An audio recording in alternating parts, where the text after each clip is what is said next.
Welcome to the New Home Show. This is your information connection to find out everything you need to know about buying a new construction home in Central Florida. I'm your host, Daniel McFee. Sit back, relax, and enjoy the show. Welcome back to the New Home Show. I'm Daniel McFee, your local go-to realtor right here in Lakeland, Florida. If you've ever thought about buying a new construction home, I know it can feel a bit overwhelming. Between the building contracts, the design center, and all the steps from dirt to keys, there's a lot to keep track of. That's why in today's episode, I'm breaking down the entire process, step by step, so you know exactly what to expect and the common mistakes to avoid along the way. Whether this is your very first home or your forever home, this guide is going to give you the confidence and clarity that you need to move forward. These steps I'm about to lay out, these are assuming that you're already working with a realtor. If you're not already working with a realtor, there are plenty of good ones out there. I feel like I'm one of those good ones that would be happy to help you. So now that we've got that established, the first step is getting pre-approved for a mortgage.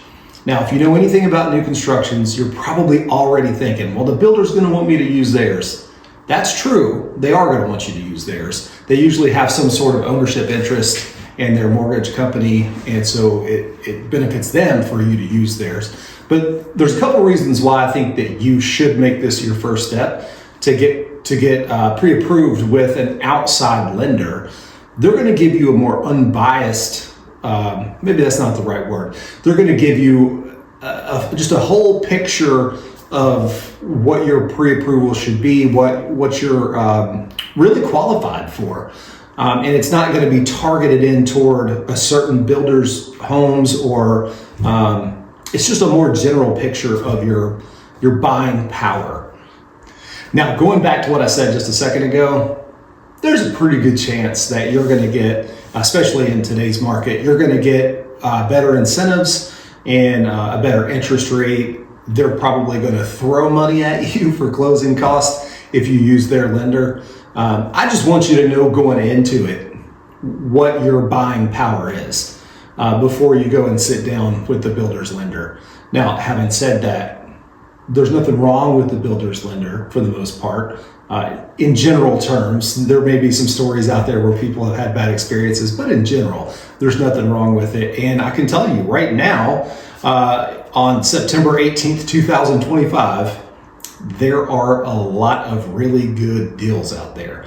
The interest rate that I'm seeing is using the builder's lender is typically $4.99 with some buy down options that could get you, I've seen as low as $1.99 for the first year, 1.99% interest for the first year. There really are some great incentives using the builder's lender, and it's certainly something that you should look at. However, in different markets, they offer different incentives. Sometimes those interest rates are not like they are today, so it's always good to start with that outside lender to have something to compare to. And then maybe you don't end up with a new construction home. Maybe you end up buying a resale. You'll have that lender there by your side, waiting for you, ready to go. All right, step 2 is researching the builder and communities. Not all builders are created equal. You want to make sure that you're checking their reputation, you're checking their warranties, their past projects, what they've got going on now. And you really want to lean on your realtor who should have that experience with these different builders and be able to share that experience with you. Community differences. So different builders can build in the same community. So sometimes you have the opportunity to choose a community and your pick of builders. Sometimes even if you're looking at this particular builder, this community over here may be better with a different builder. You may want to go that way. As long as that's a good reputable builder that you're comfortable with, you may like that community different, or better rather. They are definitely different. I've been yelling from the mountaintop for about a year and a half now about the Grow at Stewart Crossing in Bartow. It's in North Bartow. This community is amazing. It is absolutely hands down my favorite new build community right now. There's one builder in there, Meritage Homes. They offer 14 different floor plans. The amenities are incredible. In fact, I'm going to do an episode just on this community coming up in the next few weeks. Not every community is like that. There's some that may just have a little community pool. There's some that might not even have a pool. Some have HOAs that are really strict. Some have HOAs that are not. Some have a CDD. Some do not. If you don't know what a CDD is, I'm not going to get into that on this episode, but we'll definitely talk about that soon. You certainly want to know what that is. Another thing about the builders that you're going to want to know is how can you customize? Is it, some builders, they do strictly spec homes. They have everything determined down to the color of the paint and they will not change that. Some have their spec, but they have packages. Just like when you buy a vehicle, there's like trim levels or whatever. And then there are some, for instance, like Pulte Homes. I know they have quite a few customization options that you can choose, but you got to get on that early before you break ground on the home. So those are things that you definitely want to consider when looking at builders. Okay, so expert tip here, and I would say this for someone looking for a resale home as well. Drive the community. Take the time to get out, drive through, go through at night. See, is it appealing to you? Is that a community that you would want to drive through? The only way to know is to go do it. Step number 3 in the process is selecting the lot and floor plan. So you've got a pre-approval, you know the builder in the community. Now it's finding your lot and finding your floor plan, and sometimes you find those at the same time. But for the sake of really breaking this all the way down, we're going to talk about them separately. So when choosing the lot, please understand that those are not all the same price. There's premiums for everything that makes that lot special. Is it on a cul-de-sac? Is it a corner lot? Is there water? Is it a conservation area? Onto the floor plans. So this is what's really cool about a new construction home, is that you get to choose exactly what you want it to be, and you can go from builder to builder, community to community, until you find exactly what it is that you're looking for that's going to meet your needs precisely. It's absolutely one of the best points in buying a new construction home, is that you can get it exactly the way that you want it. If you just look, what you're looking for will be out there. Having said that, I go back to what I just said about the Grove at Stewart Crossing. That's an example of a neighborhood where there are 14 different floor plans in that same neighborhood. What I said about the neighborhoods or the communities that have different builders, they're all going to have different options. So there may be 20 options in that community. It's just really important that you think about your lifestyle, your familial situation. Are you a family that's planning to add children to the mix? Are you a family that has an elderly relative that may be, needing to come stay with you in a little while? Is there someone in college that's likely going to need some study space, or maybe it's fully online? Do you work from home? All these things are things that you should think about when choosing your floor plan. Okay, anybody watching this that has gone looking at houses with me or even had a conversation with me, you know that I look at homes in an investment mindset. I don't care if it's the house that you're going to live in, you don't have other properties, it's still an investment. So you definitely want to think about the resale value or the resale opportunity of that home. It's even if you don't think you're going to move, you never know what life is going to bring. So you want to make sure that you choose something that has a good resale potential. I'm not going to dig into that too deep. We can certainly talk about that offline. If you want to give me a call or a text, an email, something like that, we can go into that a little bit more, because I love talking about investment properties. Okay, this is something most people don't think about. Orientation. How your home is oriented in relationship to the sun. We live in Florida. It's literally called the Sunshine State. If you have a west-facing backyard, it is going to be warm in the evenings. Just something to think about. Maybe you want to sit on your lanai, sipping some coffee or some other type of beverage, and don't want the sun blazing down on you. You definitely don't want a west-facing backyard. Step 4 is to review and understand the contract. So congratulations, you're at the point where you're ready to sign. Some of these can be pretty in-depth, and in fact, I just helped a client review one yesterday. I want to say it was 40 pages. There was a lot there. You want to be familiar with that contract because it is a contract. If something goes south between you and the builder, everything is going to go off of that contract. And I have to say, if you have experience buying a home in the past and it's not been a new construction home, that contract is not going to be the same as a builder contract. With resale homes, typically we use Florida Realtors, FAR bar contracts. These are contracts that have been drafted by Florida Realtors in conjunction with the Florida Bar, so like lawyers. Builders create their own contracts. They do favor the builder, and they have limited contingencies in there. So let's talk about deposits. You definitely want to make sure you look at that. Oftentimes with a builder's contract, very little way you're getting that deposit back. And I will say, most builders, they don't charge a lot for a deposit.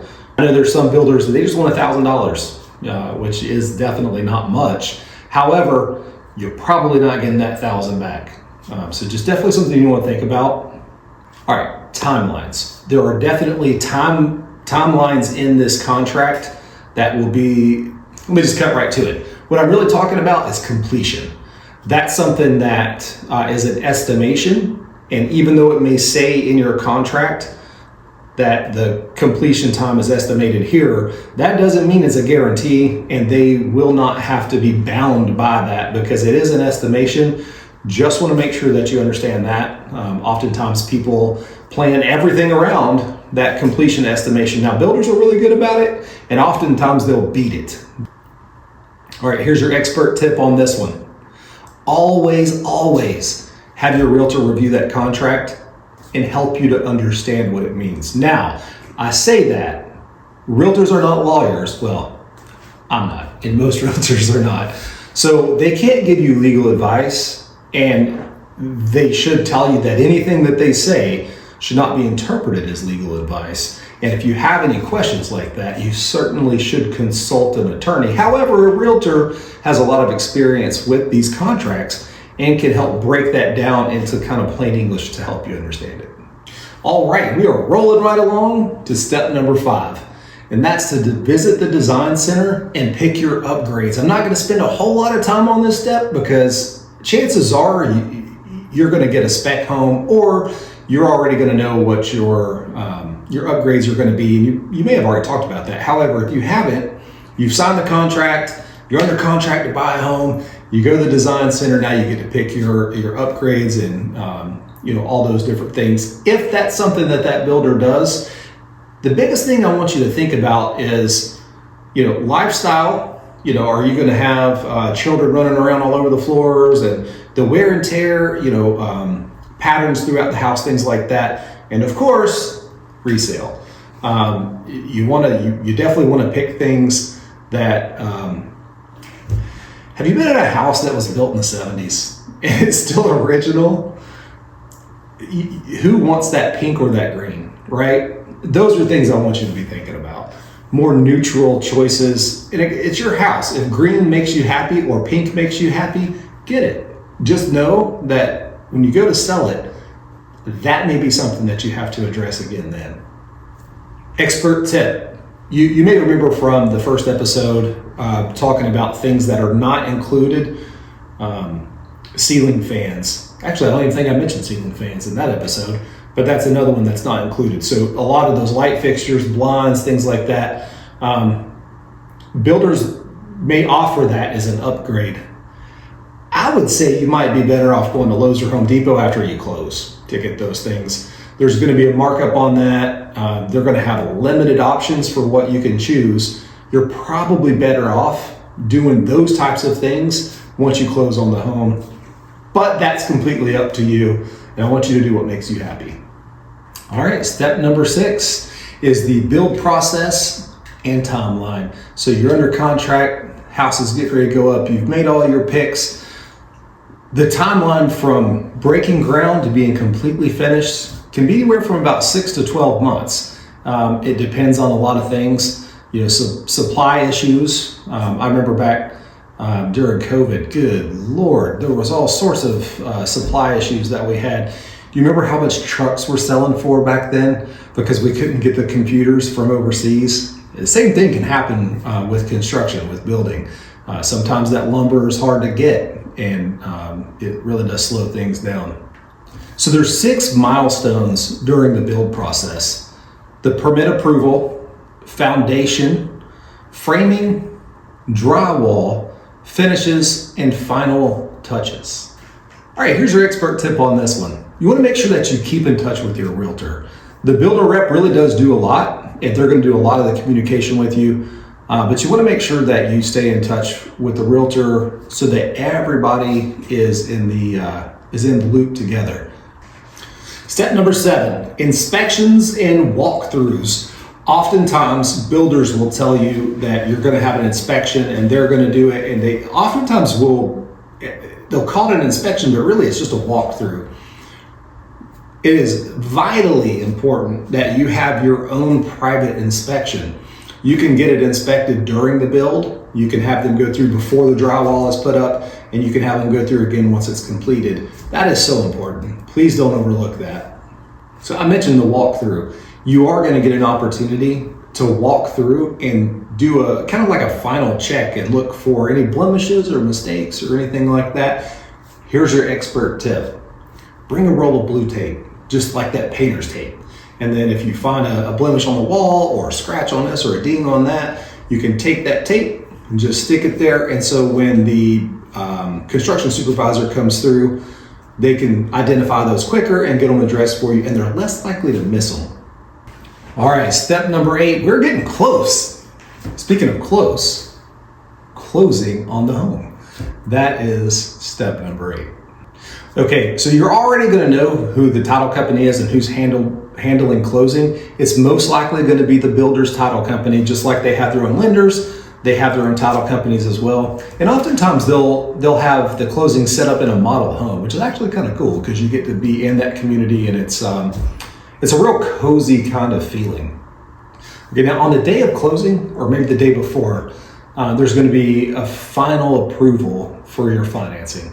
This is just where they're going to make sure that nothing's changed and everything's still good to go. They're going to look at your credit. They're going to make sure that you didn't go buy a car or something, or go max out your credit card or anything crazy like that, and then just put their stamp on it. It's good to go.